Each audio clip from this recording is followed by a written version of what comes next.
In the quiet corridors of the Hart Senate Office Building, where classified briefings shape our understanding of global threats, a new reality has emerged that challenges every assumption we've held about modern warfare. The traditional battlefields of tanks and aircraft carriers have given way to something far more insidious, a digital battlefield where the very infrastructure of democratic society becomes the target. As I review the latest intelligence assessments from our cyber command centers, one fact becomes unmistakably clear. We are witnessing the construction of a new Iron Curtain. This time, it's not built of concrete and barbed wire, but of algorithms, malware, and sophisticated disinformation campaigns that penetrate deeper into our society than any physical barrier ever could. The scope of this transformation cannot be overstated. What we're observing is nothing short of a fundamental reorganization of global power dynamics, where the ability to disrupt, deceive, and control information flows has become as strategically important as nuclear weapons were during the Cold War. The question before us is not whether this digital divide will reshape international relations. It already has. The question is whether democratic institutions can adapt quickly enough to preserve the values and security frameworks that have defined the post-war order. This assessment becomes even more critical when we consider that our adversaries are not operating in isolation. The coordination between authoritarian regimes and their cyber operations represents a level of strategic cooperation that surpasses even the most ambitious military alliances of the 20th century.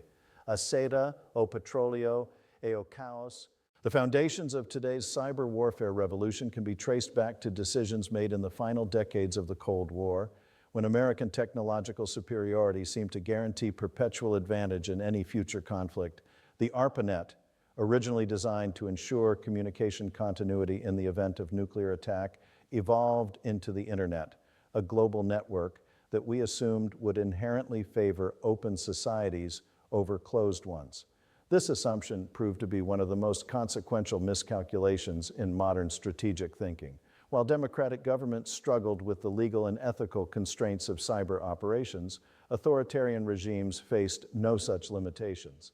They understood immediately that cyberspace offered unprecedented opportunities to project power without triggering traditional military responses. The turning point came with the 2007 cyber attacks against Estonia, often considered the first instance of state-sponsored cyber warfare, but it was the subsequent development of sophisticated, persistent threat capabilities that truly transformed the landscape. The creation of dedicated cyber warfare units within the People's Liberation Army and the Russian Federation's intelligence services marked the beginning of a new era. What makes this historical development particularly concerning is how it intersects with existing vulnerabilities in democratic societies. The same openness and interconnectedness that drove economic prosperity in the digital age also created multiple attack vectors for adversaries willing to exploit civilian infrastructure as military targets. Current events layer.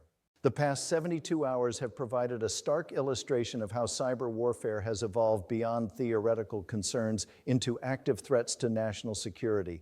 According to classified briefings from the Department of Homeland Security, we've observed a 340% increase in sophisticated intrusion attempts targeting critical infrastructure since the beginning of this fiscal quarter.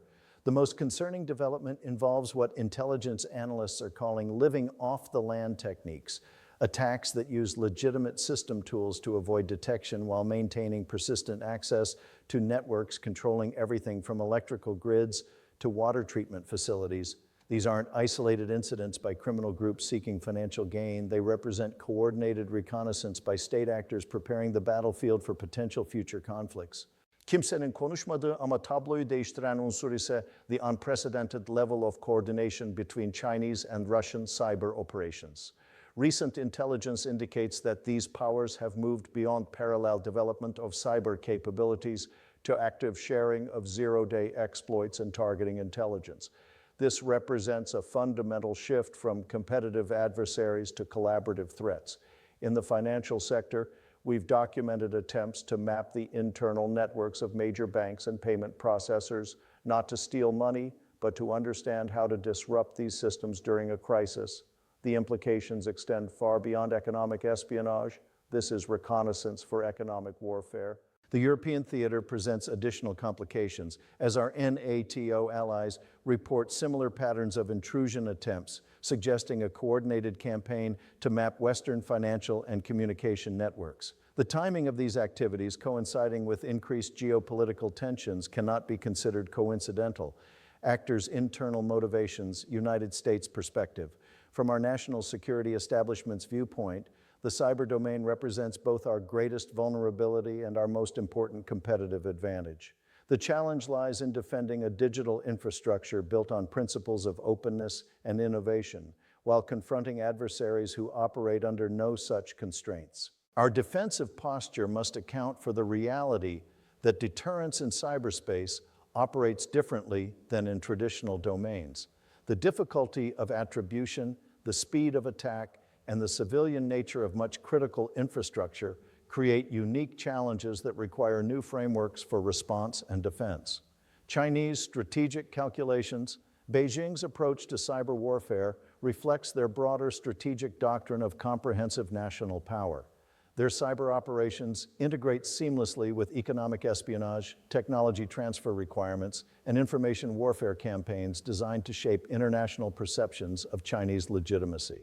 The Chinese understanding of cyber capabilities extends beyond traditional military applications to include what they term cognitive domain operations, systematic efforts to influence how foreign populations understand reality itself. This represents a more comprehensive approach to power projection than anything seen in previous conflicts. Russian operational philosophy, Moscow's cyber strategy, builds on decades of expertise in information warfare, adapted for the digital age. Their approach emphasizes disruption over domination, seeking to undermine confidence in democratic institutions rather than achieving direct military objectives. European Union complications. European cybersecurity efforts face the additional challenge of coordinating among 27 different legal and regulatory frameworks while confronting threats that recognize no borders. The uneven development of cyber capabilities across member states creates vulnerabilities that adversaries actively exploit. Strategic conflict areas, critical infrastructure targeting. The most immediate threat involves what intelligence analysts categorize as pre-positioning activities, the placement of malware within systems controlling electrical grids, water treatment facilities, and transportation networks. These capabilities would allow adversaries to cause significant civilian disruption without deploying conventional military forces. Financial system vulnerabilities. Bu değerlendirmenin en kritik kısmına şimdi geliyoruz. The global financial system's reliance on interconnected networks creates systemic risks that extend far beyond traditional banking. The SWIFT messaging system, cryptocurrency exchanges, and central bank digital currency experiments all present new attack vectors that could undermine international monetary stability. Recent intelligence suggests that both Chinese and Russian operatives have conducted extensive reconnaissance of these systems, not just to steal funds, but to understand how to disrupt global financial flows during a crisis. This capability would allow them to weaponize economic interdependence. Supply chain compromise. The revelation of widespread compromise in hardware and software supply chains has fundamentally altered how we must approach cybersecurity. When adversaries can introduce vulnerabilities during the manufacturing process, traditional defensive measures become insufficient. Artificial intelligence arms race. The integration of AI capabilities into cyber operations represents a force multiplier that could overwhelm existing defensive measures. Machine learning algorithms can adapt attack methods faster than human defenders can respond, creating the potential for autonomous cyber weapons that operate beyond direct human control. Space-based assets. Our increasing reliance on satellite communications and GPS systems creates vulnerabilities that adversaries can exploit through both cyber and kinetic means. The militarization of space adds another dimension to cyber warfare that requires new defensive strategies. O mundo multipolar. The emergence of authoritarian cyber capabilities has accelerated the transition from American technological hegemony to a multipolar digital world. This shift carries implications that extend far beyond cybersecurity into the fundamental structure of international relations. Unlike previous transitions between great powers, this realignment is happening in digital space, where geography provides little protection and traditional alliances offer limited security guarantees. A successful cyber attack launched from thousands of miles away can cause more immediate damage than conventional military forces positioned on national borders. Also kırılma burada başlıyor. The development of separate digital ecosystems, what some analysts call cyber sovereignty, threatens to fragment the global internet into competing spheres of influence. China's advancement of alternative protocols and platforms, combined with Russia's development of isolated network capabilities, suggests a future where digital infrastructure becomes as divided as physical territory during the Cold War. This fragmentation would have profound consequences for international commerce, scientific cooperation, and cultural exchange. The internet's role as a unifying global medium could give way to competing digital realms that reflect the geopolitical divisions of their controlling powers.